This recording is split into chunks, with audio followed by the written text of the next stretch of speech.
Our story begins with a man who wished for a healthy body if he were ever reborn, because only then would he be able to truly become someone in the end. And in fact, that man really was reincarnated into a perfectly healthy body. He had white hair. Soon after, the scene shifts to a meeting at an academy, where many people had gathered. A blonde man wanted those who were fighting to show their true power. The reincarnated man stood beside him, merely observing those battles from the sidelines. He believed that with a strong body, combining strength and theory, he could calculate the outcome of battles. In that life, he was finally able to pursue his dreams. While he was fighting, he made a single movement and revealed an energy completely different from before. Some believed it was due to a curse. A girl shouted, begging the reincarnated one, Lewis, not to lose to the curse. Even so, not even he understood what he had done. He kept wondering whether in that life he would lose to fate. People told him to give up and even called him a girl, as if they were trying to define his destiny for him. But Lewis did not pay much attention to fate. He was determined to shatter that destiny into pieces. Then the scene shifts to a time before all of this happened. It was the year 594 of the Holy Calendar, at an arcane academy called Candria. Louis arrived at the place and found everything incredible. He had expected as much from the Empire's main training school for arcanes, but he could see that there were many candidates there. Louis Kirill was a 13-year-old boy when he was called. He looked toward the direction of the voice. A girl wearing a nun's outfit did not want him to leave her behind. A nerdy-looking boy commented that Louis was very fast. The nun soon approached the boy, asking whether he had brought his identification. She also warned him to be careful since no one could notice the color of his hair. That woman was Louis's mother, and he told her that he had hair dye. Even so, his mother was not happy about him having to do that. She had heard that some candidates died, and she was afraid someone might target him because of his hair color or his eyes. The nerdy boy then reminded Louis's mother that the only way to solve the boy's problem was through magic. His mother's name was Laziella, and this was the only academy in the entire empire where poor people like Louis could take the entrance exam. Because of that, Candria Academy was also highly regarded for offering such a great opportunity. It was the main institution established by the royal family of Candria and one of the 10 great academies, a training school for arcanes where the strongest grand masters of the empire taught. Over the last 10 years, several guardians of non-noble origins had emerged, and most of them had graduated from that academy. Thus, the nerd believed it was the perfect environment for a boy like Louis to learn magic. At that point, Louis told his mother that Julian was right. He truly wanted to become a grand master and grow strong because he wanted to obtain ownership of the church orphanage. Laziella was surprised by her son's ambition. She had not imagined that he had become so reliable. She could not heal his anger and was still making him worry about the institution, which made her think she was a terrible mother because of it. Julian quickly began praising her, saying that she took care of many children and did more than enough. Even so, Louis made it clear that he was alive thanks to his mother, and that he was truly grateful for it. In his past life, he dreamed of becoming the greatest fighter in the world, but he had been born with severe asthma and lived dependent on a respirator. Even his parents had scolded him for being a money drain. Despite that condition, he never stopped loving martial arts. He constantly researched them, and that passion eventually bore fruit. He became an academic, researching martial arts theory. His research greatly contributed to the development of the combat industry and the renaissance of martial arts. However, a certain academic stole his thesis, accused him of being a thief, and portrayed the victim as the villain. In the end, that man stole his glory. He was even abandoned by his parents. He wanted to live longer, which was why he wished for a healthy body in his next life. He also wanted a family that loved him. He wanted a life of his own. Thus, in the year 90 of the Holy Calendar, in the northern Candea Empire, in the city of Mantia, Laziella found a boy. She wanted to take the child with her, but others said it was a bad idea because of his hair color. In the end, the reincarnated one did not understand what was happening. He had just woken up and could not comprehend it because he should have been dead. Laziella held the reincarnated child while hearing others say that the boy could bring disaster to the institution. She thought differently. She knew the child was innocent and could not abandon him. It was there that she gave the reincarnated boy the name Louis Kirill. That was how he came to have a precious family that loved him. The nerdy Julian was his father. Louis Kirill also had a healthy body. Suddenly, in the present, just as he was about to take the exam to enter Cadrian Academy, someone shoved his mother and called her a commoner. Laziella fell hard to the ground, like a ripe fruit dropping from a tree. It was a group of bullies, making it clear that for a commoner to become a grand master was an impossible dream. Louis immediately stared at them with a demonic gaze. One of the men continued to mock the family, acting arrogant and ironic, feeling disgusted for having touched a filthy commoner, yet hoping his luck would not run out because of it. Hearing all that nonsense, Louis hunched over,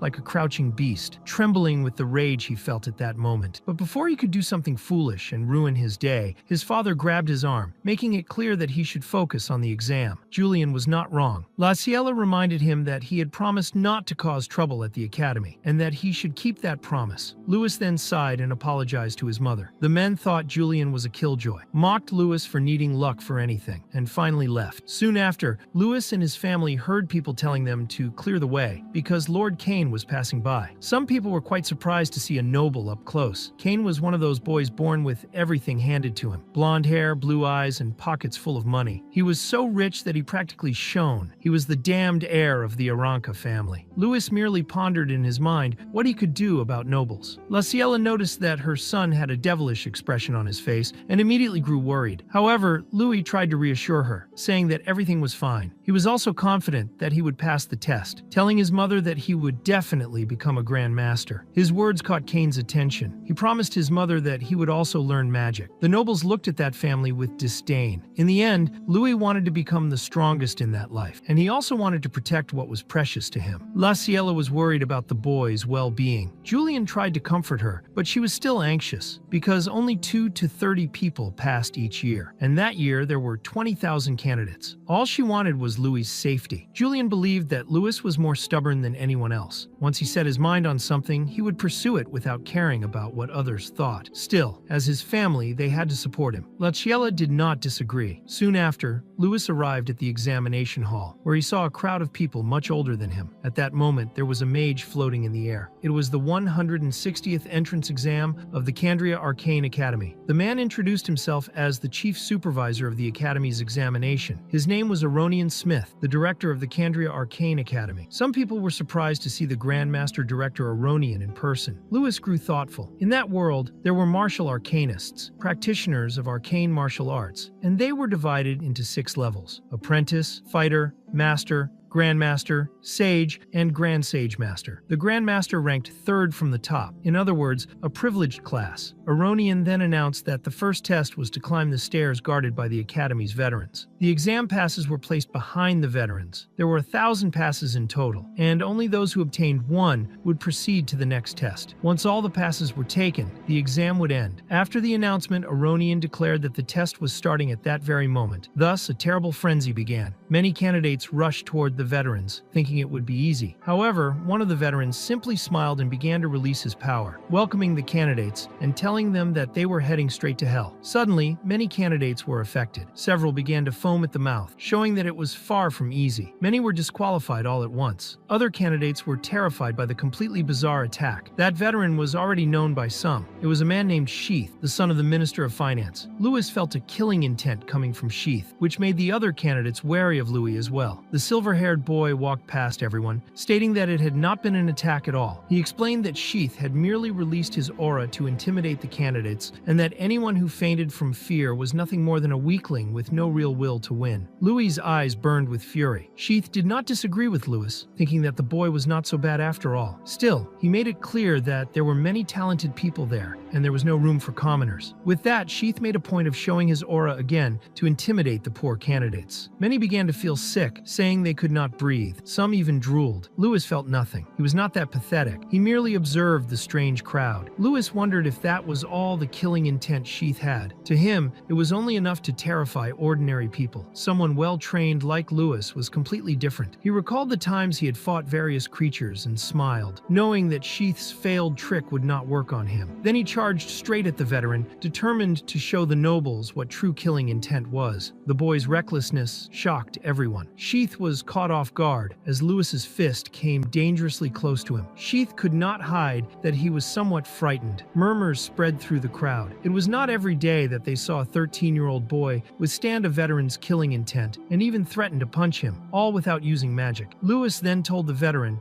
who fell silent for a moment, that he would pass. He quickly grabbed one of the passes. Sheath turned sour with rage and cowardly rushed toward Louis. But Louis was no fool. He defended himself immediately. Sheath found it impossible that a mere commoner could block his attack. At that moment, Aronian appeared out of nowhere, placing a hand on Sheath's shoulder and making it clear that Louis had passed the first exam. The foolish veteran refused to accept it, simply because Louis was a commoner. Aronian, however, had a different perspective. He clarified that Candria Academy treated all all candidates equally. It did not matter whether one was a commoner or a noble. They were all human. Both Louis and Sheath acknowledged that the director was absolutely right, and Louis thanked him. Aronian congratulated Louis, but he had also noticed Louis's hair color, finding it quite concerning. Director Aronian also noticed Louis's eyes. Louis pretended not to understand, asking what the director meant by that. Aronian then placed a hand on the boy's shoulder and whispered that if Louis were approved, he would prepare a special magic potion to conceal Louis's unique traits, a potion meant for special people. The silver-haired boy had no idea what the director was planning, but he wanted to pass the exam no matter what, so he decided to prepare himself for the second test. He then turned his back on the director while Sheath stared at him with a furious expression. Sheath realized that this was the first time the director had ever intervened during an exam, and he wanted to understand why the director was protecting a mere commoner. In the end, he declared that he would remember Louis's name. The scene then shifted to the Candria Arcane Academy's training field, where everyone was informed that the second exam would begin soon. Out of the 20,000 candidates, only 1,000 remained. Most were nobles who had received elite education. Almost no commoners were left. At that point, the noble who had knocked down the silver-haired boy's mother passed by him, bumping his shoulder and making it clear that no one would help him next time, calling Louis a poor wretch. The man looked offended, showing how weak-minded and petty he was. Louis merely observed him, while another arrogant noble pointed a finger at his face, making it clear that if the director had not helped him, he would have already been disqualified. Louis found that whole bunch of weaklings quite amusing. Naturally, the little noble did not like being talked back to. Louis reminded those nobles that a grand master possessed far better judgment than they ever would. The noble immediately asked whether Louis was looking for a punch. Louis merely smirked, which deeply irritated him. Enraged, the noble threw a punch at Louis's face, as if he could knock out the silver-haired boy. Louis, reckless as ever, simply raised 2 fingers and stopped the punch cold, causing a shock to ripple between them. At that moment, the noble's body could no longer move, and fear overtook him. Louis had used a meridian severing technique, his spiral point strike. In the next instant, the noble was sent flying, leaving his companions staring in disbelief. He flew several meters and crashed to the ground like a falling jackfruit. The impact drew the attention of other candidates. The shaken noble tried to stand but struggled violently, his body trembling, while one of his companions rushed over in concern. Still in shock, the noble cried out that he could not feel his arm. It was shaking uncontrollably. He could barely move it at all. He immediately accused Louis of using poison and demanded to report him. Louis calmly explained to the fool that it was neither poison nor anything of the sort. It was martial arts. He had held back because his mother had asked him to, but his patience had limits. In his view, the only people who had the right to strike others were those prepared to be struck in return. Before he could beat that piece of human trash to a pulp, Cain appeared. He grabbed Louis's arm and made it clear that they were in the middle of the exam. He asked whether Louis was all right and warned that further trouble could lead to disqualification. Only then did the silver-haired boy come to his senses. He turned his back on everyone as the nobles continued to hurl insults, mocking him by saying that the blonde male had come to protect them, the females. Cain demanded to know whether those useless nobles even knew who he was, ordering them to back off immediately. The cowards grew fearful and quickly retreated. The noble who had been lightly beaten by Louis seethed, thinking that both commoners and nobles were worthless trash. He swore he would never forget what had happened. From afar, Louis observed how nobles abused their status to do whatever they pleased. In his eyes, nobles were all the same. Cain then approached the silver-haired boy and confirmed his name was indeed Louis, praising him as strong and courageous. Cain was a different kind of noble. He wanted to combine forces with Louis. 2 girls who had taken a liking to the handsome noble grew excited when they heard he was forming a team. Suddenly, Cain was swarmed by people. Everyone wanted to join him. He was quickly surrounded while Louis merely watched the miserable spectacle. Some candidates believed that teaming up with Cain guaranteed a pass, but Louis did not trust such thinking, and he did not trust Cain either. Suddenly, a blinding light appeared in the second testing ground. The director himself materialized without warning. He congratulated those who had passed the test of will, and announced that the next stage would be a test of power. A mark appeared on every candidate, leaving them confused. Cain speculated that it was related to the earth attribute. Moments later, his body began to tremble, feeling unbearably heavy. But he was not the only one. Some candidates were already down on their knees. Director Aronian explained that for the second exam, all candidates would fight on the stage under the influence of earth magic. Some were practicing practically panicking at the overwhelming power of the spell. They could not imagine how they were supposed to fight under such conditions. Suddenly, one candidate pointed toward Lewis, shouting in disbelief that the silver-haired boy was walking as if nothing was happening. Kane was still standing as well. Kane's eyes widened at the sight. Lewis felt such immense pressure from the magic that his footsteps left deep impressions in the ground as he walked. Despite that, he calmly stepped onto the stage. Aronian noticed that Louis was once again the first to arrive. Everyone remembered that he had also been the first to pass the initial test. Watching Lewis, Kane realized just how intense the pressure truly was. In the end, Kane could only think that Lewis was a monster. He himself had undergone 3 years of master-level training, yet even standing was difficult. The other candidates could not understand how Lewis was managing this. Aronian announced that only those still standing could participate in the next phase. He then cast another spell, directing it toward a collection of weapons. He made it clear that the participants could choose any weapon they wished. Lewis quickly picked up a sword. Aronian explained that anyone who left the stage would be disqualified. The candidates were trembling, just trying to hold their weapons. With that,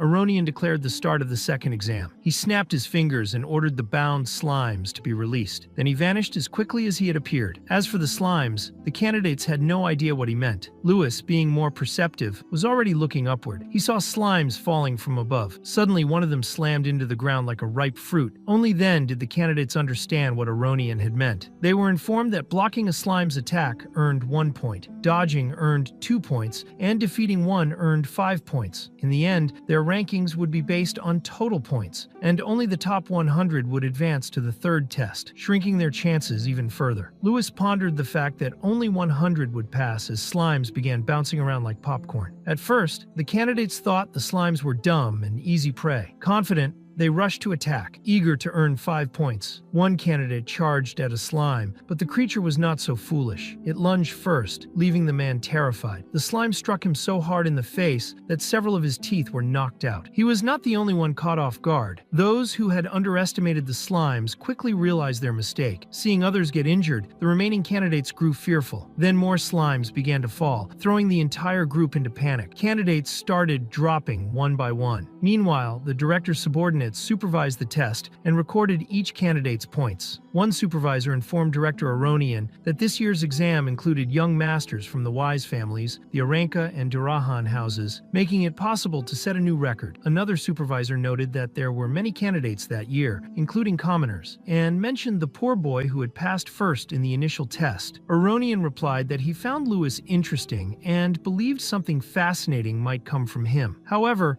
one supervisor pointed out a problem. After picking up his sword, Lewis had not moved at all. He remained completely still while many candidates were being humiliated by a group of weak blue slimes. Some candidates could not understand why Lewis was standing there doing nothing. Given how fast the slimes were, they assumed he simply could not keep up. After all, a commoner was still just a commoner, or so they thought. They believed he would be taken down eventually. Just then, a slime leapt straight toward him. Even with the slime right in front of him, Lewis did not move at all. Then, at the very last moment, he shifted his neck like a turtle, pulling back into its shell, leaving just enough space for the slime to pass straight by. Several candidates were left stunned. Moments later, the archer was struck head-on. One candidate could not believe that Lewis had managed to dodge. It was a last-second evasion. The slimes continued bouncing in every direction. Lewis carefully observed everything. Soon, 3 slimes rushed toward him. One particularly foolish candidate was practically rooting for Lewis to get hit, convinced that this time the silver-haired boy would not be able to dodge. He was wrong. The scene then shifted to Lewis recalling a memory. He was in a snowy place with 3 young men. He had asked them to throw stones at him. They hesitated, thinking it was far too dangerous, clearly impressed and worried about Lewis's safety. But the silver-haired boy reassured them. It was fine. He was only running a test. In the end, they threw the stones, expecting Lewis to dodge them all. As the stones flew toward him, Lewis watched them with sharp focus. In his previous life, he had formed a hypothesis. He trained himself to transmit information rapidly from the parietal lobe to the brain. After calculating the trajectories of incoming attacks, if he could react instantaneously, he believed he could deal with any kind of assault. He calculated and then avoided being hit. His companions were astonished, calling Lewis incredible. He merely sighed, knowing that the test still carried risks. The others asked how he had done it, wondering if it was a new technique. They were fascinated. Lewis explained that he called it void combat calculation. The 3 boys had no idea what that really meant. Lewis believed that the outcome of a battle could be predicted through technique technique. As the slimes charged at him, he performed countless calculations in an instant, proving himself a genius, practically the Einstein of martial arts. He knew that slimes possessed both speed and power, but they could only move in straight lines. By calculating the angle and velocity of their bounces, he could predict their attack trajectories. He began to move. Before everyone's eyes, he demonstrated how easy it was to dodge their attacks. After dodging 4 times, he earned 8 points. Then it was his turn. He drew his sword and sliced through 3 slimes at once, a technique he called sword cleave. Cain witnessed it and could hardly believe his eyes. The supervisors of the second exam began to suspect that Louis was reading the slime's movements, displaying absurd perception. Cain smiled as he watched Louis. He believed he was witnessing a practitioner of special combat techniques. His desire to team up with Louis grew stronger by the second. Suddenly, Louis noticed another slime rushing toward him. 5 more points guaranteed. He prepared to strike, but Cain used a sword-piercing technique, skewering the slime as if it were a chicken heart headed straight for the grill. Louis did not like the blonde guy stealing his points. Cain denied stealing from Louis, instead pointing his sword toward other candidates and claiming he was taking points from them. He introduced himself properly and asked whether Louis would like to steal points together. Cain explained that he simply wanted to rank well, and since they were already there, he wanted to compete with Louis to see who could earn more points. He challenged Louis to show his full strength. Seeing how confident Cain was in his abilities, Louis agreed. He proposed a condition. The loser would have to do whatever the winner ordered. He asked Cain what he thought of that. Since Cain had made the demands, he accepted. The two began hunting slimes together. Other candidates groaned in despair, especially those who had picked fights with Louis earlier. They had been acting under Sheath's orders, but with the chaos caused by Louis and Cain working side by side, everything became much harder. Suddenly,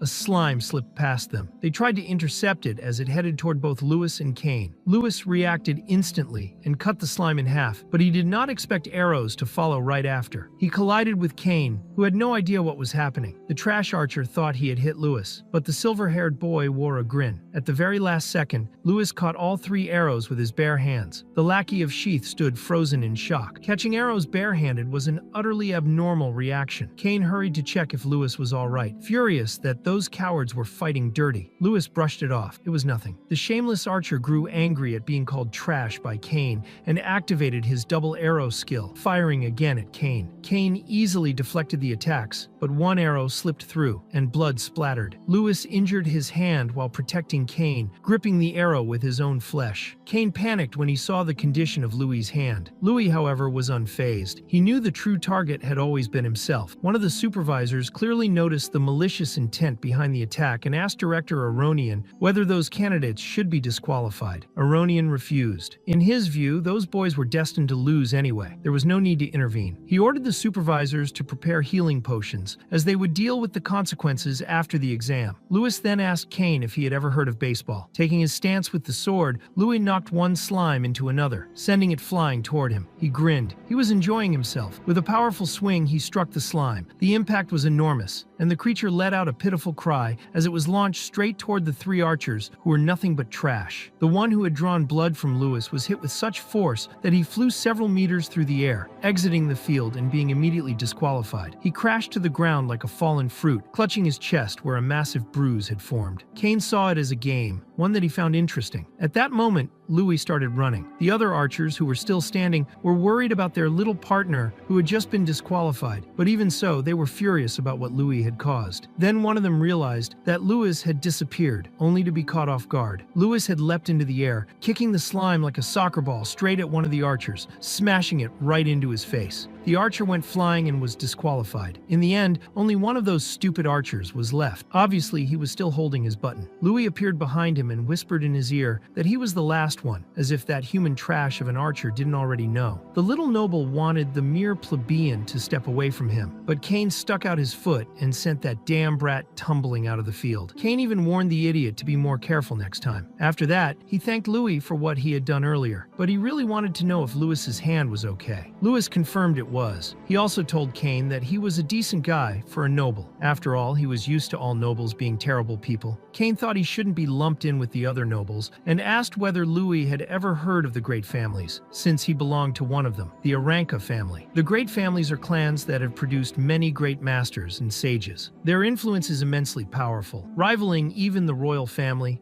the nobility, and the arcane association. In the end, Louis thought there were all kinds of nobles. The other candidates who were still participating began to complain because a poor nobody was interfering with their exam. They didn't want Louis to score more points. Suddenly, everyone started shouting that plebeians should disappear. They simply hated the poor. However, there were those who sucked up to Cain, and they were willing to help him, since they thought he was the target, unlike Louis. As a result, the fight became completely chaotic. Louis saw that a terrible mess had formed and warned Cain to stay alert. Cain made it clear that he wouldn't let his guard down again. Meanwhile, a pink-haired girl thought the exam was getting interesting. She was accompanied by a blue-haired girl named Miliana. Then she started running and called Miliana, saying they should make the nobles who had looked down on her regret it. Louis realized that many people were trying to get in his way, so scoring more points would be quite difficult. Suddenly, more slimes appeared. Miliana knocked one of the candidates down, while her friend threw several of them out of the field. The fight was intense, and a red-haired guy, kind of like Gara, stood watching with a hammer in his hands. He started laughing, finding all of it wonderful, because he thought punching people was more fun than hitting slimes. Then he began spinning his hammer like a top. He was going absolutely berserk. In this way, he went around smashing everyone with his hammer, throwing several candidates out of the field all at once. The supervisors wanted to know from the director whether they should stop the exam, but Aronian thought it was fine. A bit of youthful energy wouldn't hurt the second exam. One of the director's subordinates thought that if all the nobles were disqualified, it could be a problem for the academy. But in any case, the one who made the rules was the director himself, so he simply didn't care about public opinion. Suddenly, he went to the field and announced to all the candidates that the second exam was over. He informed them that the scores and rankings of the successful candidates would be announced shortly. Suddenly, all the candidates were surprised. The effect of the earth magic had vanished, and they felt immediate relief. Aronian asked the injured candidates to drink the potion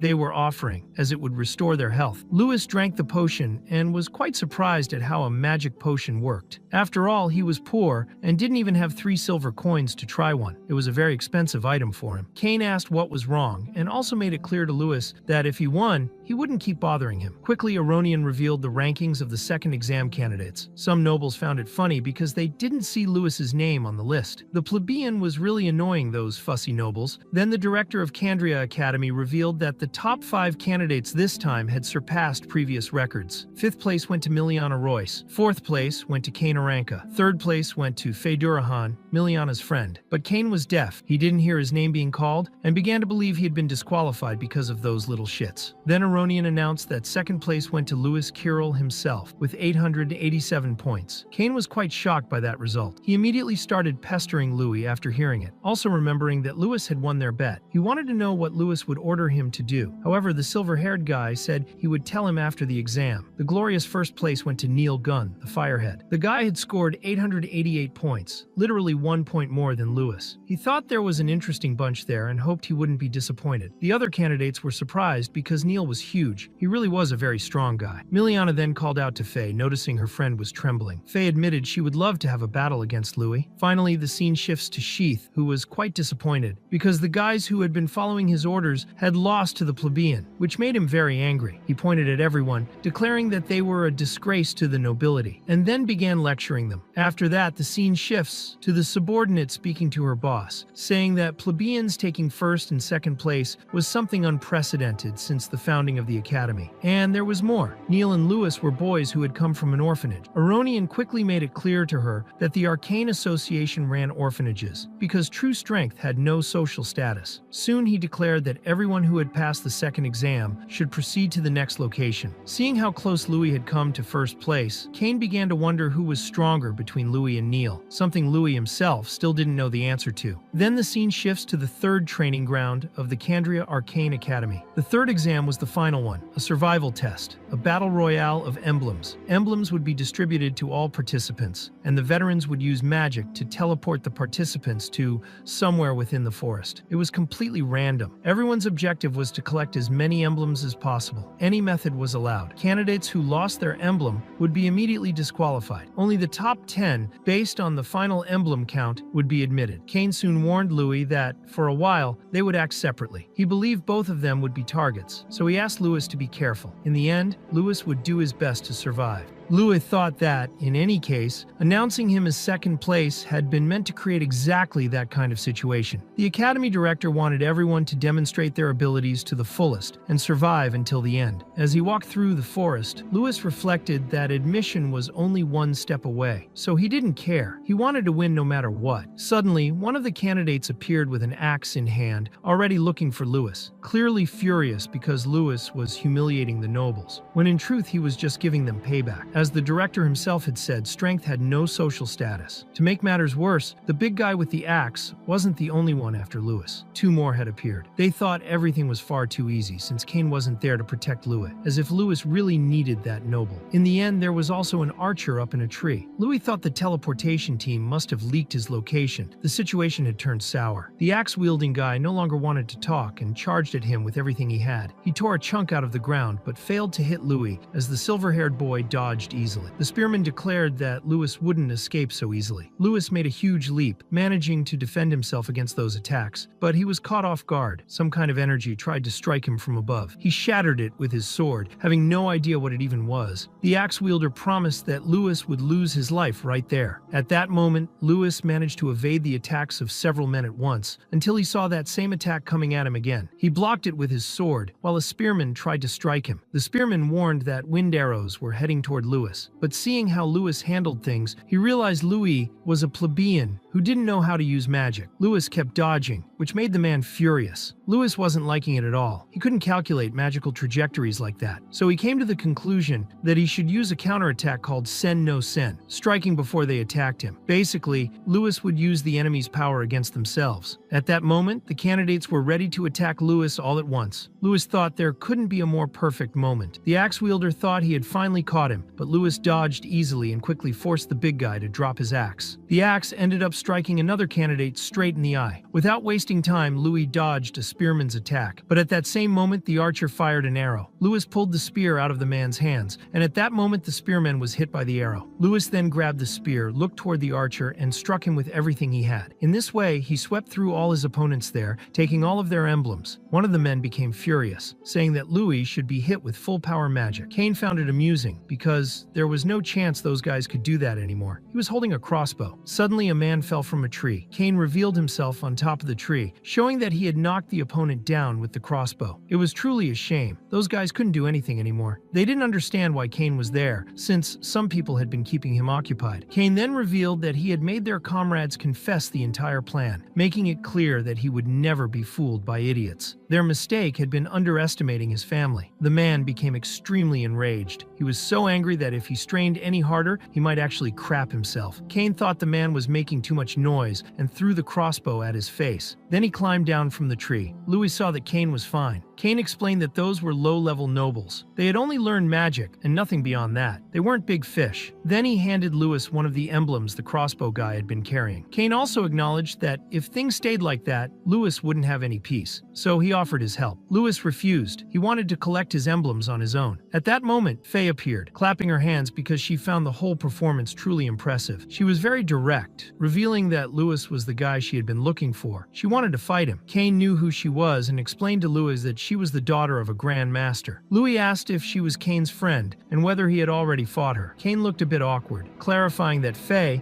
muscular as she was not his friend. However, he revealed that he had fought her before. Back then, he had been unlucky because he let his guard down. Faye wanted the two of them to stop flirting, saying she thought they were cowards. In any case, she wanted to know why the two of them weren't fighting each other. Cain quickly gave Louis a tip, revealing that Faye could already use magic and that her skill level was that of an apprentice. In the end, it would be better for Louis to ignore her and collect emblems. Faye didn't like that at all. She felt it was cowardly, as if they were trying to run away. Louis pointed his sword at her, saying that he wanted to see how a great family fought. Faye immediately got excited, revealing that she fought without magic. She quickly rushed toward Louis. He paid close attention as she tried to strike him with everything she had, using her spear, but he managed to trap the spear under his arm. She thought he had defended himself very well. Then she made something piercing extend from her spear. Louis noticed it and quickly let go of the weapon. Faye still wanted to continue. She leapt and struck the ground, creating a crater. The supervisors watched from afar. They found the spear techniques of Faye's family, the Durahan family, amazing, with incredible speed as well. However, they were also surprised by Lewis, since he was a mere plebeian and was holding out for quite a while against her. After all, she had resources he never had, so the difference in level between them was glaring. Those subordinates believed Louis would lose soon. The director was also present, and one of the subordinates wanted to know who the academy director thought would win. Aronian revealed that he actually liked Lewis, but that he couldn't defeat Faye. The subordinates didn't understand why Lewis wouldn't be able to win that battle. Aronian believed that the fight was a clash of body and will. Then the scene shifts as dust rises. Suddenly Faye emerged from the dust, bloodshot eyes blazing, trying to hit Lewis by any means necessary. He dodged all of her attacks without the slightest difficulty, which made Faye extremely irritated. It was at that moment that Lewis found an opening. He avoided her blows, which were very fast, and then leapt. Faye made it clear that she couldn't believe Lewis had been able to dodge all of her attacks, since Kane hadn't been able to. Lewis told her plainly that it wasn't difficult at all. Everything that had to be done was to observe carefully. Seeing that, Faye decided to try another technique, called Crescent. Lewis saw it and knew that spear techniques had several movements, such as thrusts, sweeps, defense, and suppression. Combined with the spear's reach, it was very problematic. At the same time, he believed there were several fatal weaknesses. At that moment, Faye began spinning her spear, while Lewis realized that one of the fatal weaknesses was vulnerability at close range. In other words, if he struck at the right moment and instantly closed the distance, he could counterattack. Thus, he used a technique called sword dance. Faye knew what he was trying to do, but said it wouldn't work on her. She quickly began to spin, and Lewis couldn't understand what was happening. Faye declared that the Durahan family's spear had no weaknesses, so he should prepare himself. She was essentially creating a whirlwind. The supervisor saw that Faye was pure talent, though it wasn't exclusive to her. Her entire family was extremely talented. Still, they acknowledged Lewis's worth, since he was pushing himself hard. Lewis continued trying to endure, aware that another weakness was that spear techniques consumed a great deal of energy, so he persisted in defending with precision, believing that at some point an opening would appear. The moment Faye stopped spinning, Lewis saw his chance and tried to strike her with everything he had. However, his sword ended up breaking. She was surprised because if that hadn't happened, he would have been able to counterattack. Seeing this, Louis thought his luck was terrible. His opponent began to believe he was holding back, which she didn't like at all. But that was one of Lewis's habits. He liked to observe first, to decide whether he should go all out. In any case, he revealed that he would take it seriously. Faye didn't understand since his weapon had broken. It was at that moment that Lewis revealed that he was actually better with his own fists. Then they resumed fighting. Without wasting time, Faye used one of her techniques and charged toward Lewis. Watching the fight, Kane warned Louis that the technique was the spinning charge. If he were hit, he would be severely injured. At that moment, Lewis began making hand movements, and his energy intertwined with Faye's technique, leaving Kane wide-mouthed. Faye was completely confused because to her it was impossible. Lewis had stopped her technique with his bare hands. At that moment, even the supervisors couldn't understand what Lewis had just done. The director began to reflect. Faye thought it still wasn't over, so she kicked her own spear, catching it again, and revealed she had another trick to show. She placed the spear behind her back and quickly began moving at incredible speed. Then she tried to strike him again, but suddenly Lewis made the same hand movements and blocked her attack once more, leaving her utterly confused. The academy director saw that Lewis had stopped the spear's rotation with a special technique, something he had never seen before, and thought the silver-haired boy was astonishing. One of the subordinates couldn't imagine that a plebeian could fight against the Durahan family's technique. Faye was sent flying several meters after Lewis's defense. She was extremely surprised and wanted to know what that strange technique was that Lewis was using. Lewis explained that it was a type of martial arts defense, where he matched his movements to the spear's motion, canceling out the applied force. Faye didn't understand any of it at all, while Lewis was willing to show her more, moving towards her before she could strike him. He dodged as she tried to hit him in every possible way. He had practically passed beyond the reach of her spear. Kane thought he was seeing some kind of optical illusion. The movements of Lewis and Faye were like a butterfly. Faye was becoming completely impatient since her opponent was right in front of her and she couldn't hit him at all. It was an elegant step created by a legendary boxer, moving the feet quickly back and forth, commonly known as the butterfly step. It was basically light movement, with a rhythm difficult to follow, making it perfect for that situation. Then Lewis quickly sent Faye flying again with the impact. Kane couldn't believe he was seeing Faye being thrown back by Lewis. The director admitted that it was completely unexpected, seeing that even in a battle without magic there were few who could defeat Faye. The supervisors began to think that Lewis was a genius in close-quarters combat. Faye declared that the battle wasn't over yet, showing that she was truly a very strong woman. After all, she came from an excellent family, so she couldn't lose easily. Lewis couldn't help but notice that she had abandoned her spear, so he believed she would use spear-based martial arts. Faye went absolutely berserk, trying to pound Lewis with her fists. He moved quickly. She tried to land a crushing punch on him. He managed to block it, but the impact was enormous. The impact ended up injuring his hand. Even so, he praised her technique, while Faye clarified that the Durahan family wasn't just about spears. She then showed another technique with her fists, while Lewis continued using boxing techniques. The battle became extremely intense. He was very happy to fight a strong opponent with all his heart. This was a dream he had always hoped would come true. He wanted more and more of it. His heart began to beat faster and faster. At that moment, the gleam in his eyes changed. He leapt, wanting to see how she would react. Faye didn't understand what the hell was happening, because Lewis had completely changed. It was as if she were seeing a demon coming toward her. Her body couldn't move, so all she could do was try to defend herself. But the impact was so absurd that it sent her flying while she spat blood. The director was utterly shocked. Faye flew until she hit a tree and fell to the ground. Some candidates watched in disbelief that a plebeian had done that to Faye. Then one of them, named Brian, suddenly began to feel sick. He started to panic and vomited abruptly. He had no idea what was happening. He only told his comrade that he felt unwell. That sensation was coming from Lewis. Lewis had truly become a threat to the nobles. They believed he had to be eliminated by any means, seeing that his aura was completely different. If the legend was true, they could not let Lewis remain alive. With that, Lewis moved toward Faye. She was extremely frightened, already badly injured, and even so, he struck her with full force, sending her flying once again and making her spit out a large amount of blood. While she was still in the air, he chased after her, intending to strike her again. He landed several punches on her. Faye realized that his power and speed had changed. They were on an entirely different level. She believed she could no longer defeat Lewis at that moment. To make matters worse, given how things were, she thought she would end up being killed by him. So she decided to use arcane martial arts, trying to create a clash between his strike and hers in an attempt to defend herself somehow. But it was useless. The impact was absurd, sending her flying once again, tearing through trees as if she were a walking lumberjack. Suddenly, Lewis returned to normal. Realizing what had happened again, he looked at his fist and saw that it was magic. Kane arrived,